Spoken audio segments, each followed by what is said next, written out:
Mesdames et messieurs, bonjour. Aujourd'hui, je reçois une femme qui a reçu une haute distinction de la part du gouvernement du Québec. Je reçois une femme de cœur, une femme qui a accompli de nombreuses choses dans sa vie et qui a surtout aidé son prochain. Je reçois Lise Bilodeau. Bonne émission. Dans le temps, pour les filles, les femmes n'avaient pas tellement le choix là, des carrières. Ou bien tu venais professeur, maîtresse d'école, ou bien tu venais secrétaire, ou bien tu étais infirmière. Alors, moi, comme je n'avais pas d'intérêt à venir professeur, maîtresse d'école, puis j'en avais pas plus au niveau du secrétariat, mais que j'avais plusieurs cousines qui étaient infirmières. Alors, c'est plus comme ça que je me suis enligné, là. OK, mais tu as commencé où exactement? À l'hôpital, l'Institut de cardiologie à Montréal, l'hôpital Maisonneuve. OK. Et ta formation, tu l'as faite à Montréal aussi? Ah, oui. J'ai fait ma formation à Montréal. OK. Mes examens universitaires. Après ça, je suis arrivé en région, au centre hospitalier d'Amos. Ah, OK. Et il n'y avait tellement pas de personnel à ce moment-là, tellement pas d'infirmières, que tout de suite, on m'a offert un poste, et celui d'hospitalière. Dans le temps, c'est comme ça qu'on nous appelait, les hospitalières. Là, pour savoir, tu es native d'où exactement? Moi, je suis native de Sainte-Terre. OK, tu es né à Sainte-Terre. Je suis né à Sainte-Terre. Je suis né à la maison. Ah. Et c'est le Dr Bolduc et l'infirmière Gertrude Duchemin. La garde qui ont du chemin. assisté. La garde du chemin. OK. Oui. OK, mais tu l'as connue dans ton enfance aussi, je pense, la garde du chemin. La garde du chemin? Oui. Bien, c'était la sœur de ma mère, donc c'était ma tante. OK, bon. Ah, OK, fait que le dispensaire, tu le connais un peu? J'ai travaillé au dispensaire et j'étais l'infirmière chef. Dans le temps, c'était moi qui étais responsable des dispensaires de l'Abitibi-Est. OK, puis ça, c'est en quelle année? Ça, c'est en 72, 73, 74, 76, jusqu'à ce qu'on ait la réforme Castonguay-Neveu en 76 et où on a pensé où on a décidé de la fermeture des dispensaires. On a dit à ce moment-là, c'est plus bon, on va se rapprocher de la clientèle et on va créer les CLSC, puis on va aller à domicile, tout le monde. OK. OK, parce que c'est un peu comme ça que ça s'est créé, les CLSC. Ouais. Non, dans ce temps-là, c'est la réforme, ça partait du ministère, c'est la réforme Castonguay-Neveu. Alors, c'est la réforme, M. Castonguay lui, avec une équipe de chercheurs, de décideurs, c'est eux qui ont dit maintenant, les dispensaires dans les colonies, avec tout le pouvoir que les infirmières ont, parce qu'à cette époque-là, les infirmières faisaient les accouchements, et ils faisaient les pansements, la petite chirurgie, il y en a même qui arrachaient les dents. Et je peux te dire qu'il y en a même qui faisaient le rôle de vétérinaire dans certaines situations. Dans le sens que quand une vache sautait une clôture de fil barbelé, puis qu'elle se déchirait le pis, l'infirmière de colonie était demandée pour faire des points sur le pis de la vache. Parce que les vaches avaient une certaine importance à l'époque. À cette époque-là. Là, je te parle d'une époque des années 36. 40, 42, ça a été jusqu'aux alentours de 60. Et à partir de 60, ben là, les infirmières de dispensaire étaient toujours là, mais par contre, le rôle avait un peu changé parce que les animaux étaient devenus moins... je n'allais pas dire important, mais c'était plus... les vétérinaires commençaient à s'installer dans la région, puis le rôle des infirmières a changé à ce moment-là. OK.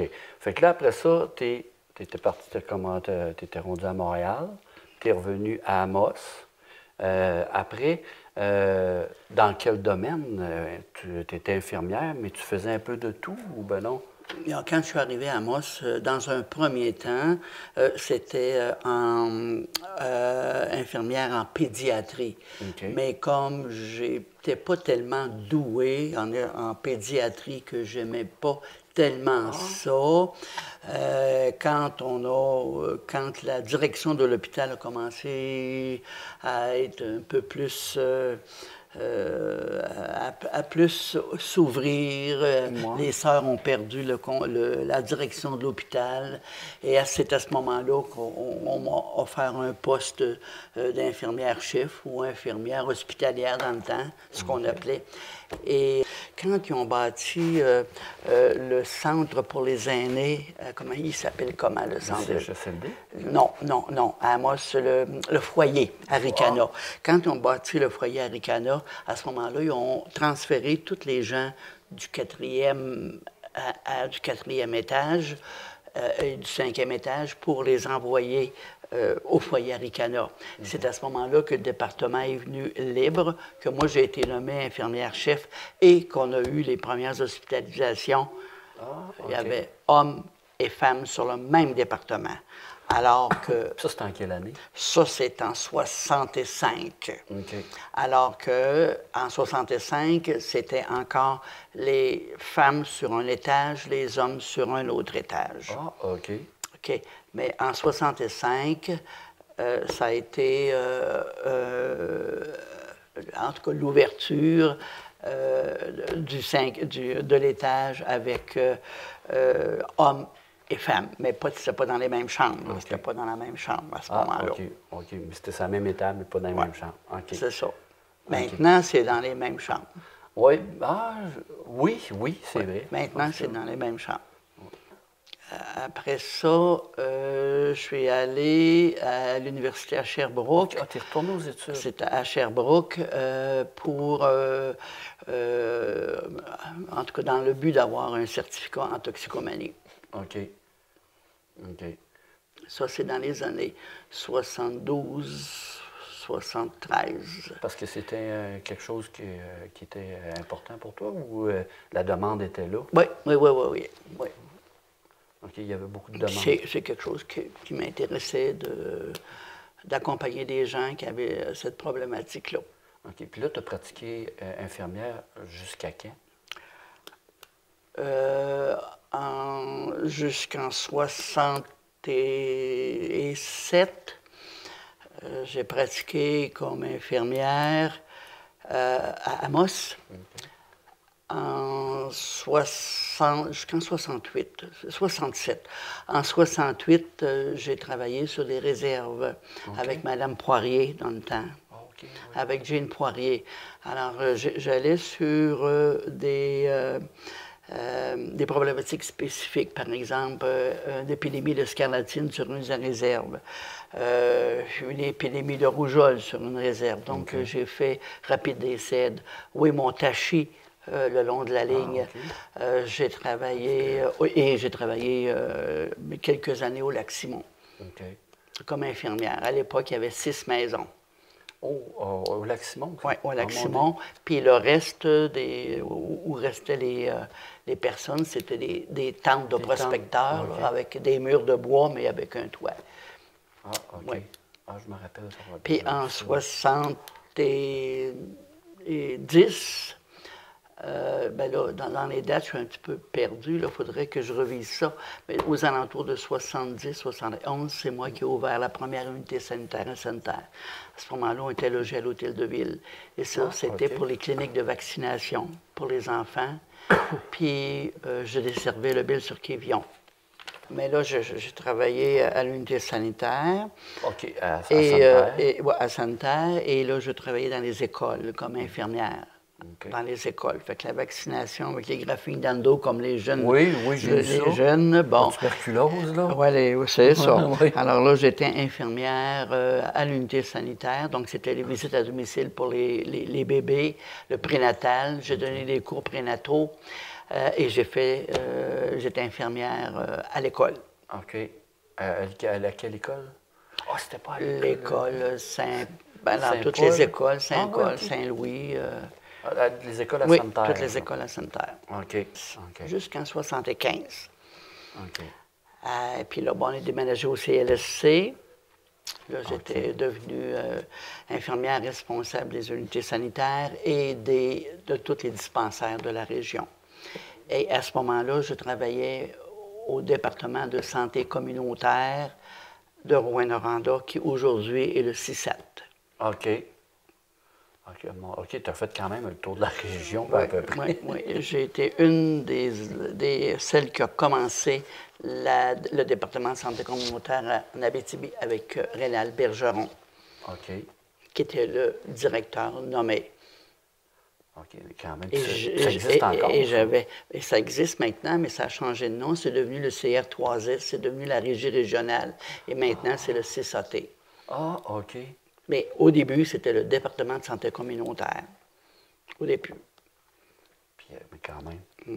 Puis là, je suis devenu responsable des dispensaires de l'Abitibi-Est et j'avais comme mission de fermer les dispensaires parce que c'était la réforme Castonguay-Neveu. OK. Pour les transformer. Et le dernier dispensaire que j'ai fermé, c'est celui de La Corne, de Saint-Benoît de La Corne, dans lequel dispensaire j'ai travaillé comme infirmière en remplacement de vacances. Et quand l'infirmière Duchemin est décédée, elle m'avait dit, Lise, si tu peux, faudrait faire connaître la profession d'infirmière et voir d'où elles sont parties, les infirmières, puis où elles sont arrivées. Parce que on parle, dans l'histoire de l'Abitibi, on parle des colonisateurs, on parle des bûcherons, on parle des médecins, on parle des agents de terre, mais on ne parle jamais des madames qui accouchent 8, 10, 12 enfants et que c'est les infirmières qui accouchent ces personnes-là, qui visitent ces familles-là où il y a des maladies contagieuses, où il y a plein de problèmes de santé. Mais il n'y en a pas d'urgence, il n'y en a pas d'hôpital, il n'y en a pas d'hôpitaux. Donc, c'est les infirmières de colonies qui étaient sur la ligne de front quand il y avait un problème de santé. Ils se déplaçaient Ils se déplaçaient le jour, la nuit. Les infirmières se déplaçaient par les moyens du bord. C'était en chien, c'était en carriole chauffée, c'était en snowmobile. Moi, je me suis déplacé souvent en snowmobile. Ah, OK, quand même. Puis, OK, pour aller dans des réserves ou des places où il n'y avait pas de chemin? Oui, il y avait des chemins, par exemple. Okay. Oui, il y avait des chemins. C'est sûr que c'était des chemins. Oui, des sommaires. Oui, c'est sommaire, oui, mais il y avait des chemins. OK. Et là, après, on en arrive en 75 à peu près, tu as fait quoi? 75, 76. 77, je travaille toujours pour eux autres, jusque dans les années 80, jusque dans les années 80. Et dans les années 80, je travaille toujours à l'unité sanitaire et mon poste, il est à Rouyn et je suis chargé de l'Abitibi, je fais de la coordination. Je te dis, mon poste était à Rouen, mais il était à Val-d'Or, comme infirmière en santé communautaire au CLSC de Val-d'Or. Et c'est moi qui est la responsable. Et à ce moment-là, moi, je décide de prendre une année de sabbatique. Pour garder ma mère qui faisait un cancer. Alors, j'ai laissé le travail, j'ai demandé un congé sabbatique. Puis tu avais des enfants au travail? J'avais des enfants, oui. Et j'ai gardé ma mère pendant 6 mois, puis elle est morte dans le 6e mois. Et à ce moment-là, je me suis demandé quoi faire. J'ai pris soin de moi. Et là, je me suis demandé qu'est-ce que je devrais faire maintenant. J'avais plus le goût de retourner dans le système. Parce que j'ai trop vu de choses dans le système quand j'accompagnais ma mère dans les établissements de santé. J'ai vu des choses incroyables. Je ne peux pas raconter parce qu'il y avait des gens qui pourraient se reconnaître, là. Et c'est à ce moment-là que j'ai dit, il faut que je fasse quelque chose pour ces personnes-là. Et c'est à ce moment-là que j'ai dit, faudrait peut-être que je m'occupe des alcooliques, des toxicomanes, des problèmes de consommation sanitaire. Et parce qu'il n'y avait rien là pour non. ça. Et le premier que j'ai décidé de premier département, le premier organisme que j'ai mis sur pied, c'est l'organisation du Manoir du chemin pour la sobriété. OK. En 87. Oui. Alors, si j'ai mis Manoir du chemin, dans ma tête, il y avait le manoir, dans le temps, le manoir du Nord, où on a eu tellement de plaisir et où les bûcherons arrêtaient pour prendre une bière, puis où c'était un établissement où on consommait. Il y en a qui consommaient correctement, mais on encourageait la consommation quand même. Et le mot du chemin, c'était à cause de ma mère. OK. Mon père m'appelait Manoir. Ah, OK. Ma petite noire, Manoir. Et du chemin, c'est comme si j'avais reconnecté mon père et ma mère, Manoir oui. du chemin. Ben oui. Pour la sobriété. Fait que c'est comme ça qu'est né en 87 le Manoir du chemin. Alors j'ai formé un conseil d'administration et là, il fallait trouver une place, avoir un local. Ouais. Et le local, quelqu'un m'a donné un cue en disant, ben il y a peut-être l'église qui est à vendre, mais je me suis dit, l'église, j'ai pas d'argent pour acheter ça. Puis, finalement, je dis que écrire à l'évêque. Monseigneur sans chagrin. Cette église-là a été payée par la communauté. Est-ce qu'elle ne pourrait pas retourner à la communauté?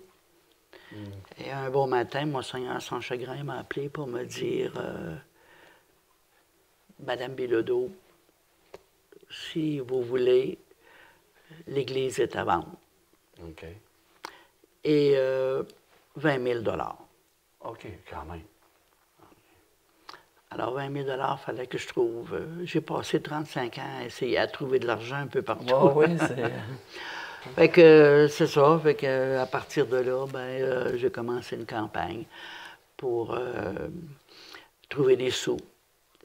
Et la première fois, ça a été de demander au curé que je fasse l'homélie à l'église, à la messe du samedi, à la messe du dimanche. Okay. Et M. le curé m'a dit quand? J'ai dit ça va être le 12 septembre. Et bien, il m'a dit Madame, c'est que, premièrement, les femmes, normalement, ils ne font pas d'homélie. Puis, deuxièmement, si vous voulez faire la quête, vous allez passer en troisième. Si vous passez en troisième, vous ramasserez peut-être pas beaucoup de sous. Vous seriez mieux de faire ça une autre fois. OK. Puis il dit, il faudrait que vous m'écriviez le sermon, l'homélie que vous allez faire. Ah, OK. Parce qu'il dit, vous ne pouvez pas dire n'importe quoi. Oh, OK. C'était quand même un certain contrôle. Alors moi, je me suis dit, oui, c'est correct. J'ai trouvé mes deux personnes pour faire la quête. C'était Louise Nadeau-Jolin et Jean-Guy Potier. Ah oui, OK, je les connais très bien. Ouais. Que j'avais demandé pour faire la quête. Et j'ai dit à M. le curé, je garde la journée, le dimanche, où il y a 3 quêtes. OK. Et je me suis dit à moi-même, je mettrais bien, je dirais bien ce que je veux aux gens, mais M. le curé, j'ai écrit telle affaire. Il m'a dit que c'était correct. OK, mais tu n'as pas dit la même chose que ce que tu as écrit. Oh, OK. M. le curé me regardait. Il avait hâte que je finisse, mais je n'ai pas rien dit de pas correct. Déplacé, oui, OK. C'était vraiment dans le but d'aider. Mais j'ai vraiment mis l'action sur la problématique, la consommation, l'aide qu'on voulait apporter à la communauté, l'implication des gens de la communauté pour mettre en place des services pour ces gens qui ont besoin d'aide, éventuellement pour les aînés. OK. Puis, il faudrait que je retrouve ce que moi j'ai dit, parce que je l'avais quand même décrit.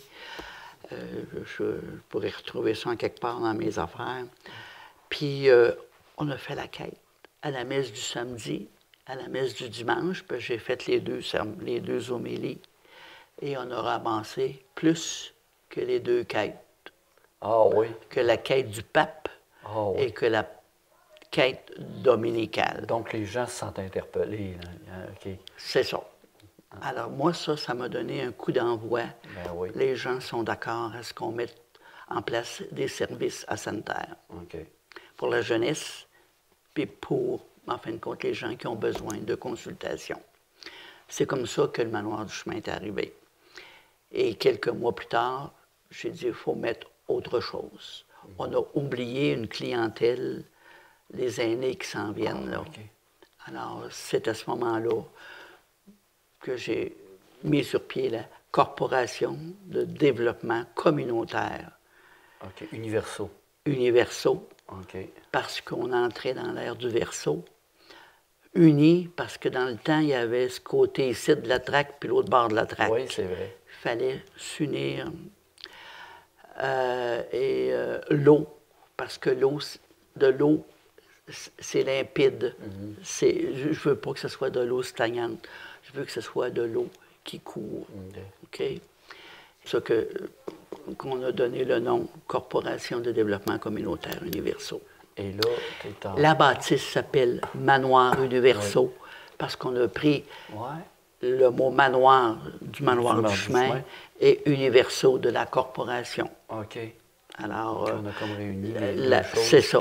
Alors, conjoint. Exactement. Fait que la bâtisse, ça s'appelle le manoir universaux.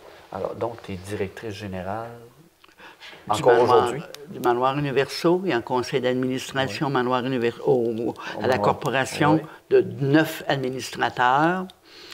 Et au manoir du chemin, il y a un conseil d'administration de 7 administrateurs. OK. Et qui forment les deux conseils d'administration. OK. Et toi, tu te... Et moi, je relève des deux conseils d'administration. C'est ça, parce qu'il y a des dates. Tu sais, entre-temps, moi, je suis allé au Mali, en Afrique, mettre en application des cuisines collectives pour aider le peuple, aider les jeunes qui font des milles et des milles le matin sans manger. Mais j'ai mis des cuisines collectives en place pour que ces jeunes-là puissent au moins avoir dîner, puis il y en a qui venaient à l'école pour manger. Autrement, ils ne venaient pas à l'école, ils restaient chez eux. Okay. Fait que c'était un moyen de les instruire aussi, de les scolariser, en mettant des cuisines collectives, en faisant faire du manger par les madames qui se regroupaient pour faire du manger. C'était pas bien compliqué, le soupane, là, mais il n'y en avait pas chez eux. Non. Fait qu'ils pouvaient marcher pendant 1 heure, 2 heures, mais au moins, ils mangeaient. Ils venaient à l'école. Ils étaient scolarisés parce qu'il y avait du manger. Autrement, ils ne venaient pas. Et je fais la même chose en Haïti, à La Rouche. Okay. Je résidais dans les mêmes bâtiments que les Médecins sans frontières. J'ai été là pendant 3 semaines pour mettre en place des moyens pour que les jeunes puissent être scolarisés, les envoyer à l'école, puis aider les familles qui avaient, par exemple, qui élevaient des chèvres, puis l'autre, elle a un jardin, mais elle n'a pas de viande. Fait que mettre ces cultivateurs-là, ces gens-là ensemble, parce que ça ne se parle pas nécessairement, fait que là, les mettre ensemble, dire, moi, j'ai de la chèvre, puis toi, tu as des carottes, on va essayer OK, alors faire des pactes entre... oui, OK. Au village, pas des villages, c'est dans les montagnes, puis chacun veut dire, celle qui avait des oranges, ben, pouvait avoir peut-être une petite chèvre au bout du mois, elle apportait des oranges. L'autre, il cultivait des oignons, ben, des échalotes, ben, il pouvait apporter ça, puis avoir des oranges. Ah, puis, oui, okay. Comprends-tu, faire ça? Moi, j'ai fait ça à La Houche, en Haïti. Fait que ça, c'est après le désastre, ça fait à peu près 6 ans que je suis allé là en Haïti. Oui, c'est OK. En Haïti. Puis j'ai fait en Amérique centrale dans les années en 60. Faudrait que je regarde, je me souviens plus. Je suis allé en Amérique centrale puis en Amérique du Sud pour évaluer les clientèles pour informer les médecins sans frontières des besoins. On déterminait s'il y avait besoin d'un dentiste. On rencontrait les populations pour essayer d'évaluer c'était quoi le besoin. Ouais. Bon, des fois, c'était d'avoir le dentiste, des fois, c'était des médecins. Fait que là, à ce moment-là, eux autres, ici, préparaient Médecins sans frontières avec des infirmières, des dentistes pour aller soigner cette population-là. OK, alors, mon Dieu, quand même. Je l'ai fait au Venezuela, puis au Honduras. OK. Hey. Ça fait que tu as vu la misère. Ouais. Ouais. Hey, c'est quelque chose. La médaille que tu as reçue, c'est la médaille nationale, non, attends, la médaille de l'Assemblée nationale du Québec pour l'implication dans le milieu. Oui, l'implication communautaire. Surprise, je suis encore tout ému parce que c'est de voir les gens, la famille, les enfants, les petits-enfants, les amis, le conseil d'administration, le député ministre, avec ses acolytes. Je savais pas quoi faire, je savais pas quoi dire, mais je savais que le député ministre allait être ici parce qu'il y avait une annonce à nous faire, un chèque à nous remettre, parce qu'on avait demandé une aide financière. On n'a pas pu louer beaucoup les locaux depuis 2 ans. Il y a des difficultés financières, alors on a demandé une aide financière. Alors moi, il a dit oui, on va passer vous remettre une enveloppe, puis on vous dévoilera le montant à ce moment-là. Puis bon, ben, j'ai dit c'est correct, on va vous attendre le 7 de mars. Okay. Mais ça a viré à d'autres choses. Ben oui. C'est peut-être pas... Fait que ça remplit une vie. Oui, je confirme.